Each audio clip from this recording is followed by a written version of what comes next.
विठीसच धरायचं नाही, म्हणजे माया दाखवली. तर मग आता त्यांना जर माया आहे तर त्यांनी आतापर्यंत आरक्षण दिलं असतं. आणि म्हणजे ही डाव आहे मराठ्यात संभ्रम पसरायचा आणि हे करायचं. आता हे मला नाही वाटत की देशात असं पुन्हा आमरण उपोषण कुठं देशात झालं असेल आणि इतका कठोर पद्धतीची कुठंतरी निर्णय झालेला असेल की हे मी माझ्या मनानं म्हणत नाही, पण देशात मला नाही आठवत की असं इतकं टोकाचं झालं असेल आणि ते टोकाचं आता होणार.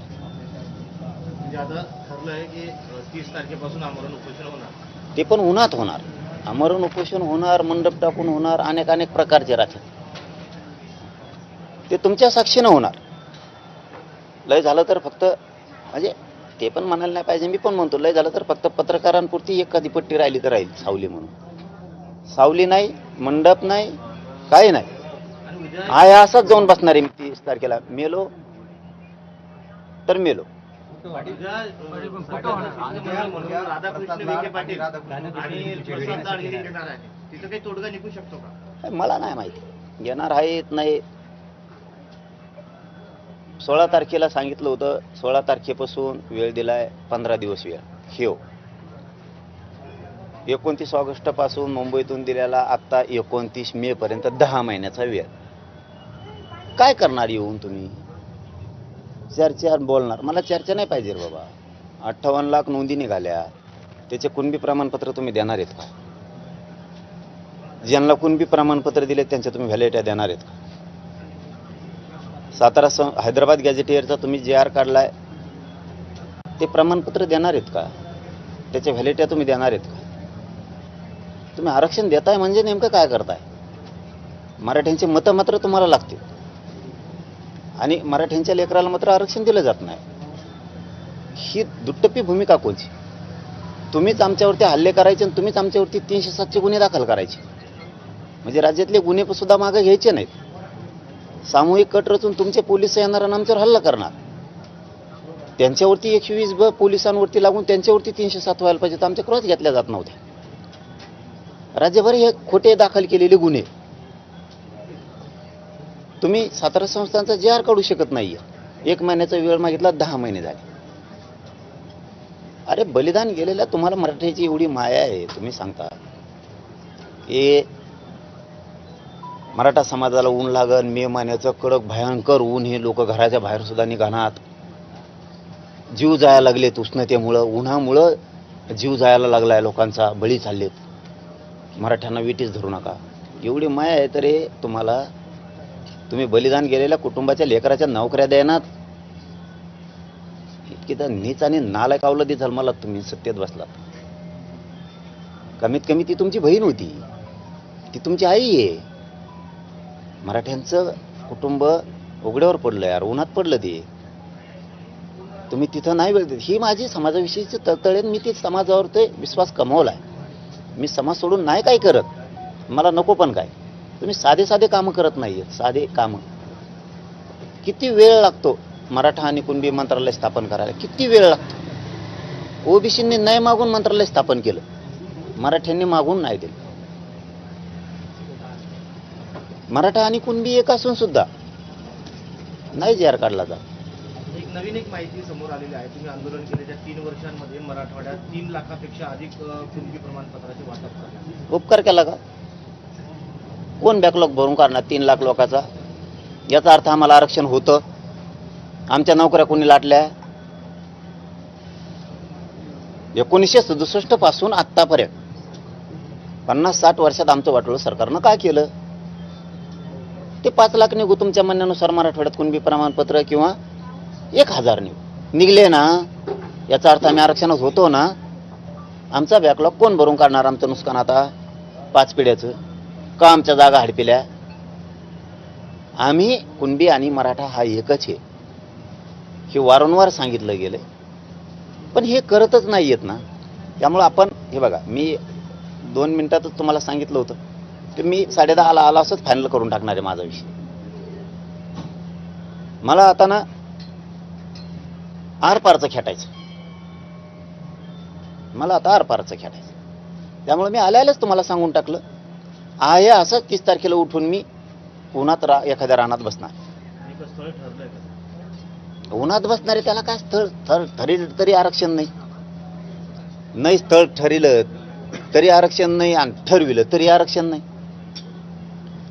सगळ्या मागण्या दिल्या तरी आरक्षण नाही, समजून सांगितलं तरी आरक्षण नाही, कायद्यात बसतंय हे सांगितलं तरी आरक्षण नाही, प्रेमाने बैठका घेऊन सांगितलं तरी बी आरक्षण नाही, मोर्चे घेऊन गेलं तरी पण नाही. त्यापेक्षा होऊन जाऊ दे, काय होऊन जायचं होऊ दे एकदा. हा ठीक, एक गोष्ट खरी आहे, याच्यात माझ्यावरती प्रेम करणारा गोरगरीब मराठ्यांचा खूप मोठा वर्ग आहे. त्यांना विषय वाईट वाटणार आहे की उन्हात लोक बाहेर निघत नाहीत आणि तुम्ही एवढ्या रखरखत्या उन्हात आता जीवाची लाईलाई होणार आहे. त्याच्यात ते माशासारखं तरफडून मेल्यासारखा प्रकार आहे आता येऊ. त्यांना वाईट वाटेल, पण माझा नाविलाज आहे, मला त्या भूमिके घ्यावा लागते. आणि मे महिन्याच्या या कडक उन्हात मी रखरखत्या उन्हात जीवाची लाई झाली तरी चालेल, काय तरफाड व्हायचं तेवढा तरफाड मारफाड होऊ द्या, पण मी मात्र उठत नाही आता.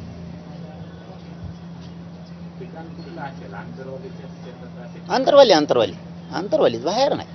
प्रसाद लाडनंतर तुम्हाला कोणी सरकारकडून कोणी संपर्क केलेला आहे का, तुमचा संवाद झालाय का? केलाय, पण बोलून करता काय दादा? रिझल्ट काय, कृती काय केली तुम्ही, काय केलं तुम्ही? लावालाव्याच्या पलीकडे तुम्हाला काय आलंच नाही आयुष्यात तुमच्या. तुम्ही दुसरं काही केलंच नाही. लावालावी सोडून तुम्हाला काय आलंच नाही. ह्यो मराठा त्याच्या अंगावर घाल आणि त्यो मराठा त्याच्या अंगावर घाल आणि काम करणारे वेटीस धर. याच्या पुढे तुम्हाला काही आयुष्यात आलंच नाही ना. सरकार म्हणून फोन करून काय करता, रिझल्ट काय देणार तुम्ही?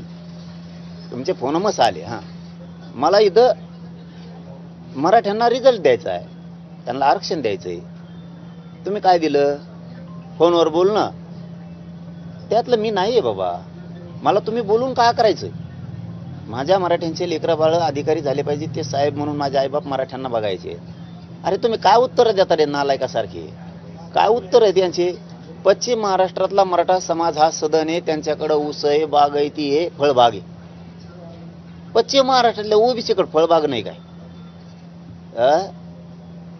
काय सरकार चालित? इतकं क्रूर सरकार आणखीन आलं नसन रे कधीच देशात, जगात. काय उत्तर आहे तर? पश्चिम महाराष्ट्रातल्या मराठ्यांना आरक्षणाची आवश्यकता नाहीये, कारण ते सदन आहेत, त्यांच्याकडे ऊस येतं, फळबागा आहेत, द्राक्षे येतं. ओबीसीकडे नाहीत काय? मग तिथं असणाऱ्या बागायती असणाऱ्या ओबीसीला आरक्षण नाही काय? हे रूल आहे काय आरक्षणाचा? तिथल्या मराठ्यांकडे ऊस येतं, पाणी सदन येत म्हणून त्यांना आरक्षण नाही देत आम्ही. मग तिथला ओबीसी काय डोंगरात राहतो का? त्यांच्याकडे फळबागा ऊस नाहीत काय? त्यांच्या पोरा नोकऱ्यातून आरक्षणातून नोकऱ्यात नाही काय गेले म्हणून मराठ्यांची जाऊ नये?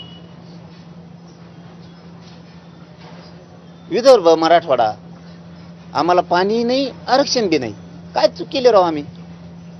अखंड महाराष्ट्राची एकजूट राहावा म्हणून मराठवाड्याला आरक्षण असून सुद्धा मराठवाडा आरक्षण सोडून अखंड महाराष्ट्र सामील झाला. अरे नागपूरला तरी पश्चिम महाराष्ट्रात यांनी नागपूर करार केला. अरे आम्ही एवढा विश्वास टाकला या महाराष्ट्रावरती, या महाराष्ट्राच्या सरकारवरती, की विनाट आम्ही तुमच्याकडे आलो. कारण कुठं आपली एकजूट दिसावं, आपण अखंडपणा आपल्याला दिसला पाहिजे. तरी तुम्ही आम्हाला आरक्षण असून सुद्धा देत नाहीत. तुम्हाला लढाई खेटायचंच ना, त्याला विलाजच नाही. खेटू आपण 30 तारखेपासून खेटू. किती खेटायचं तुम्हाला? यांना लावा लावायच्या पलीकडे काय नाही आलं बघा. यांच्या क्षमता नाही गोरगरिबांचे प्रश्न सोडवायची. जे सोडतायत ते मराठीकडे गेले नाही पाहिजे म्हणून त्या मंत्र्यांना टार्गेट केलं जातं. अजितदादा शिंदे साहेबाचे मंत्री टार्गेट का? ते गरीबाच्या समस्या जाणून घ्यायला येते म्हणून. तुम्हाला यायचं नाही, तुम्ही टाळ्या वाजणारे असल्यासारखे बंगल्याच्या आत बसता. तुम्हाला बाहेर यायचं नाही, तुम्हाला गोरगरिबाच्या शेतकऱ्याचे प्रश्न सोडायचे नाही. डिझेलचा एवढा उद्रेक चाललाय, तुम्हाला पंपावर येऊन बघायचं नाही काय हाल चाललेत. कोणाचं घर जळालं, त्याच्यात माणूस जळाला तर दवाखान्यात जाऊन तुम्हाला त्याला बघायचं नाही. एखादं पेशंट आजारी पडलं, अपघात असला, त्याचं ऑपरेशन असलं, तुमचं मुख्यमंत्री साहेब